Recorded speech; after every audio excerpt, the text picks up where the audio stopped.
अयाज साहब आपसे जो है वो इस बहस का आगाज़ करना चाहता हूँ।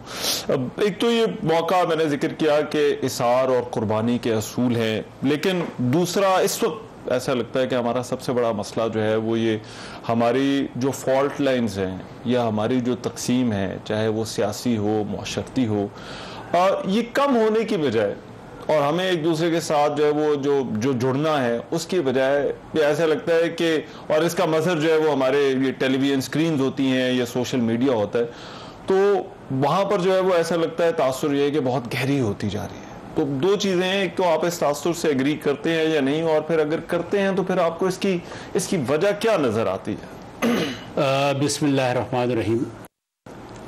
बहुत अहम सवाल आपने उठाया और बिलखुसूस आपने ये सवाल ईद उल अज़हा के तनाजुर में उठाया। ईद उल अज़हा का जो मैसेज है, जो पैगाम है, उस पैगाम को सामने रखते हुए अगर आपका सवाल मैं देखूं तो आपकी बुनियादी आपका बुनियादी मुकदमा जो है ये बिल्कुल सही है कि ये बड़ी बदकिस्मती है कि पाकिस्तान के अंदर बावजूद जो मसलकी तफरीक है और फिर जो सियासी तफरीक है वो बहुत ज़्यादा रही है। ठीक। और ये तफरीक जो है इसकी तारीख़ अगर आप देखें बिलखुसूस मसले की तफरीक की, तो उसका ताल्लुक हमारे अफ़गान मसले के साथ है 1980 के लगभग। अच्छा। कि वहाँ पे अफ़गान मसले से पहले हमारा जो माहौल था, उस माहौल में अगर आप देखें तो इस किस्म की मसले की तफरीक अगर मौजूद थी भी तो वो खालिसतन इल्मी थी। मसलन अहले तशय्युअ या अहले तसन्नुन, बरेलवी, देवबंदी, अहले हदीस के दरमियान अगर कोई इख्तिलाफात थे भी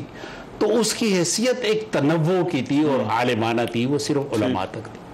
बाकी अवाम के अंदर ताल्लुक की नौयत जो थी, मुझे याद है कि जब हम छोटे थे तो मुहर्रम के जुलूस होते थे और सुन्नी लोग उनके लिए बाकायदा सबीले लगाते थे। जो आपने सियासी तफरीक की बात की, ये बिल्कुल सही है, इसमें कोई शक नहीं कि हमारे यहाँ सियासी तफरीक बढ़ रही है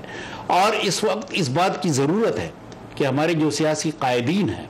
वो एक बार फिर आपस में एक गुफ्तगू की तरफ आए। सियासी तफरीक भी पहले ऐसी नहीं थी कि जो जाती तफरीक जो है वो बन जाए या जिस पर जो है वो बड़ी पार्टियां आप देखें, इस तरह से इंतहा पसंदी जो है वो देखें, बड़ी पार्टियां आप देखें, इनके दरमियान इंतखाबी मारे के भी हुए लेकिन फिर इत्तेहाद भी बने।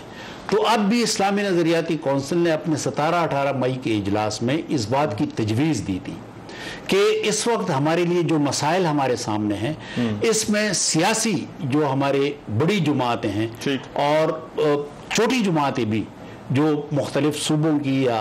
उसकी नुमाइंदगी करती हैं, इलाकों की,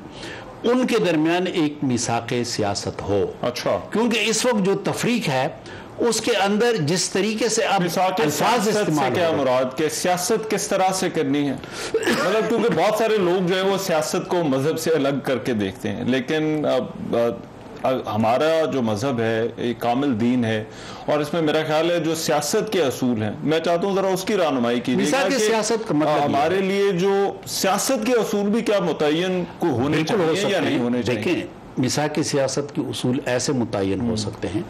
कि मसलन जब हम एक दूसरे के साथ इंतखाबी मारकों में होते हैं या इलेक्शंस में होते हैं तो हम कौन सी पार्लिमानी ज़बान इस्तेमाल करें, किन अल्फाज पे पाबंदी होनी चाहिए, क्योंकि ये अल्फाज जो हैं ये सिर्फ आपका इंतखाबी नारा नहीं बल्कि आपके लाखों पैरोकार हैं, नौजवान पैरोकार हैं,